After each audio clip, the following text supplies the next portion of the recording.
दोस्तों, मैं आदिल अंसारी। मैं आप लोगों को आज बताना चाहता हूं कि ब्रिज कैंडी, लीलावती, रिलायंस का जो हॉस्पिटल है, हिंदुजा हॉस्पिटल, सैफी, मसीना, ऐसे बड़े बड़े हॉस्पिटल में आप फ्री इलाज कैसे करवा सकते हो।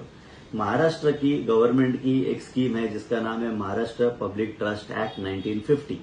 ये एक्ट के हिसाब से इन हॉस्पिटल्स को 20% बेड रिजर्व रखना है पुअर गरीब पेशेंट्स के लिए। पुअर गरीब का डेफिनेशन ये है कि एनीवन जिसकी इनकम 85,000 के नीचे है वो गरीब है और उसको फ्री इलाज देना है इन हॉस्पिटल्स को। ऐसे 444 हॉस्पिटल्स है महाराष्ट्र के अंदर जो चैरिटेबल ट्रस्ट के हॉस्पिटल है। इसी तरह से 85,000 से 1,65,000 की जिसकी इनकम है उनको 50% कंसेशन या डिस्काउंट देना है इलाज के दौरान। इन हॉस्पिटल आप शॉक हो जाएंगे अगर हॉस्पिटल्स के आप नाम सुनेंगे तो इसके अंदर ब्रिज कैंडी है, लीलावती है, मसीना है, सैफी है, हिंदुजा है, रिलायंस का हॉस्पिटल है, भाटिया हॉस्पिटल है। ऐसे कर करके टोटल 444 हॉस्पिटल है महाराष्ट्र में। टोटल 10,000 बेड है जो रिजर्व है पुअर पेशेंट्स के लिए।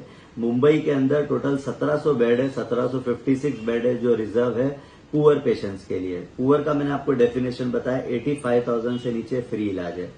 आपको क्या करना है, आपको सिर्फ 2 डॉक्यूमेंट चाहिए। एक हो गया आपका आधार कार्ड, दूसरा आपको इनकम सर्टिफिकेट बनवाना पड़ेगा। इनकम सर्टिफिकेट आपको बनवा के इन हॉस्पिटल से कांटेक्ट करना पड़ेगा और इनको बोलना पड़ेगा कि आपको ये चैरिटी के अंदर एडमिशन चाहिए। अगर आपको कोई भी दिक्कत आती है इस दौरान तो मैं स्क्रीन के ऊपर आपको जो ईमेल आईडी दिखा रहा हूं इस पे आप ईमेल कर सकते हो। ये चैरिटी कमिश्नर के ईमेल आईडी है, चैरिटी कमिश्नर ऑफिस के, और आप उनकी हेल्प। जैसा कि मैंने आप लोगों को बताया, लीलावती, ब्रिज कैंडी, पुणे के अंदर Ruby hall clinic, Jahangir hospital, इतने बड़े बड़े हॉस्पिटल आपको फ्री इलाज क्यों देंगे, आपके मन में सवाल आया होगा। तो आप समझिए, गवर्नमेंट इन हॉस्पिटल को सब्सिडी देती है। इनको जो मेडिकल इक्विपमेंट्स है इसके अंदर सब्सिडी मिलती है, इंपोर्ट ड्यूटी फ्री मिलती है, इनको ये सारा सब्सिडाइज रेट में मिलता है। इनको गवर्नमेंट लैंड फ्री में देती है या कम रेंट में देती है। जैसे मैं आपको जानकारी दे दूं, जो रिलायंस का हॉस्पिटल है अंधेरी 4 बंगलो में और सुश्रुत जो हॉस्पिटल है, इन दोनों हॉस्पिटल को जमीन का जो रेंट है, साल भर का रेंट सिर्फ 1 रुपया है। अंधेरी में, वेस्ट में 4 बंगलो के अंदर जो हॉस्पिटल है उसका रेंट साल का सिर्फ 1 रुपया है।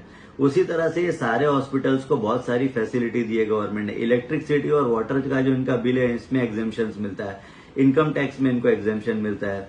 बहुत सारे हॉस्पिटल को एफएसआई फ्री दी गई है कि उनको डेवलप करने के लिए, अगर उनका 4 फ्लोर है तो 5वां 6वां फ्लोर बनाने के लिए दिया गया है। तो ऐसी बहुत सारी दिगर फैसिलिटीज गवर्नमेंट इनको देती है, जिसकी वजह से गवर्नमेंट ने इनको कहा है कि आप अपने हॉस्पिटल में 20% बेड को रिजर्व रखेंगे। तो आपको ये फ्री में नहीं मिल रहा है, आपका हक है, सरकार ने इनको बोला है और ये फैसिलिटी आप अवेल कर सकते हो। ऐसा लगता है कि सब्सिडी सिर्फ जेएनयू या गरीब लोग ही लेते हैं, ऐसा नहीं है। सब्सिडी बड़े बड़े हॉस्पिटल भी लेते हैं। आपको आगे बताना चाहता हूं कि महाराष्ट्र स्टेट हेल्थ डिपार्टमेंट की रिपोर्ट आई थी जिसमें यह कहा गया था कि जसलोक, ब्रिज कैंडी और बॉम्बे हॉस्पिटल ने सिर्फ 4.5% पेशेंट को ही ट्रीट किया है, अगेंस्ट 20% जो पुअर पेशेंट को उनको ट्रीट करना था। इसके अलावा कैग की रिपोर्ट आई है, महाराष्ट्र कैग की रिपोर्ट, वो ये कहती है कि बॉम्बे के 11 बड़े हॉस्पिटल ने अपनी जिम्मेदारी गरीब पेशेंट के तौर पे नहीं निभाई। जो उनको गरीब पेशेंट्स के लिए करना चाहिए था, पुअर पेशेंट के लिए करना चाहिए था, उन्होंने एज ए चैरिटेबल हॉस्पिटल वो नहीं किया। इसके अलावा बॉम्बे, हिंदुजा, सैफी और लीलावती हॉस्पिटल, ये 4 हॉस्पिटल को गवर्नमेंट ने एक्स्ट्रा एफएसआई दी थी, जिनको एक्स्ट्रा फ्लोर बनाने के लिए दिया गया था, एक्स्ट्रा स्पेस बनाने दिया गया था सेम स्ट्रक्चर के अंदर। उसके बाद उनसे यह करार हुआ था कि वो 30% पेशेंट को ट्रीट करेंगे, 20% की जगह बढ़ा के उसको 30% कर दिया जाएगा, लेकिन वो भी 20% पेशेंट को ही कंटिन्यू उन्होंने रिजर्व रखा बेड के लिए। तो ये सारी बातें जो है कैग, हेल्थ डिपार्टमेंट और चैरिटी कमिश्नर ऑफिस की रिपोर्ट। अब आप ये सोच रहे होंगे कि इतना सारा कुछ पुअर पेशेंट के लिए करेंगे तो ये हॉस्पिटल पैसे कैसे कमाएंगे। तो इनको सिर्फ 20% बेड ही रिजर्व करना है, जो कि मोस्ट ऑफ द हॉस्पिटल वो भी नहीं कर रहे हैं। 80% बेड के ऊपर ये मार्केट रेट के हिसाब से पैसा कमाने वाले हैं, तो आपको ये समझना पड़ेगा। दूसरी बात, एक जो चैरिटी कमिश्नर ऑफिस के से जो डेटा आया था, जो हिंदुस्तान टाइम्स की रिपोर्ट में मैंने पढ़ा हूं, उसके अंदर ये कहा गया है कि पिछले 11 साल के अंदर 70 लाख पेशेंट को ठीक किया गया, जो चैरिटी पुअर पेशेंट थे उनको इन हॉस्पिटल्स में, 444 हॉस्पिटल्स में।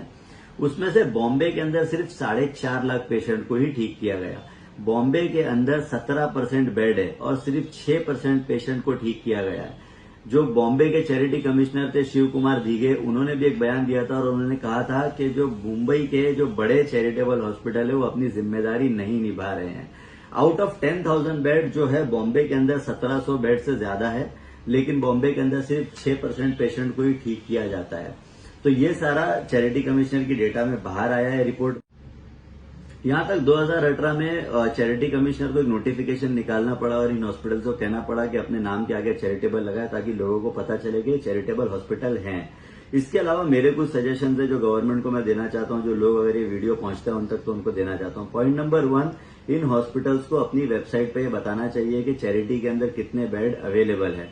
पॉइंट नंबर 2, जो चैरिटी कमिश्नर की ऑफिस है उसका जो वेबसाइट है वहां पे क्यूमुलेटिव डेटा होना चाहिए सारे चैरिटेबल हॉस्पिटल्स का, कि कहां पे बेड अवेलेबल है, कितने बेड अवेलेबल है और पेशेंट कहां जा सकते हैं।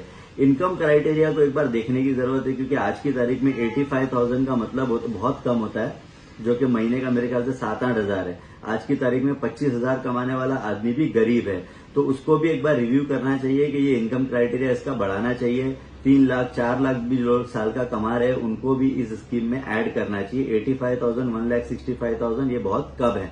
इसके अलावा मैं ये भी कहना चाहता हूं कि वार्ड लेवल के ऊपर जो लोग हैं, जो वार्ड ऑफिसर्स बैठे हुए हैं, जो लोकल लेवल पे जो लीडरशिप है, उनको भी ये बात लोगों तक अवेयरनेस करना चाहिए कि ऐसी कोई स्कीम है।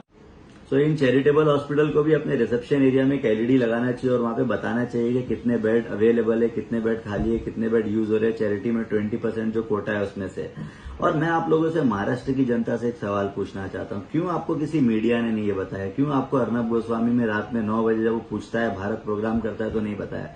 क्यों आपको मीडिया वाले ये नहीं बता रहे? क्यों आपका नगर सेवक एमएलए एमपी आपको ये बात नहीं बता रहा है? क्यों सत्ता में बैठे लोग नहीं बता रहे? क्यों अपोजिशन लीडर नहीं बता रहे? क्योंकि यह आपकी काम की बात है। आपको इंटरेस्ट नहीं इन बातों में, आपको इंटरेस्ट है पाकिस्तान, चाइना, इंडिया, वॉर, मंदिर, मस्जिद, ये सब में।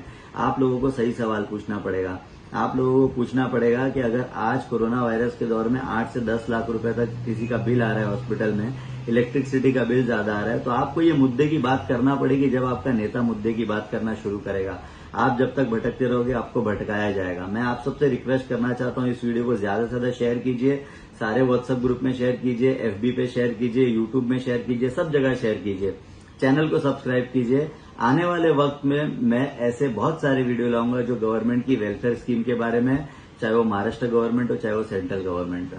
मैं आप लोगों से विदा लेता हूं। आप लोग इस चैनल को जरूर सब्सक्राइब कीजिए और नोटिफिकेशन का बेल आइकन दबाइए। Thank you.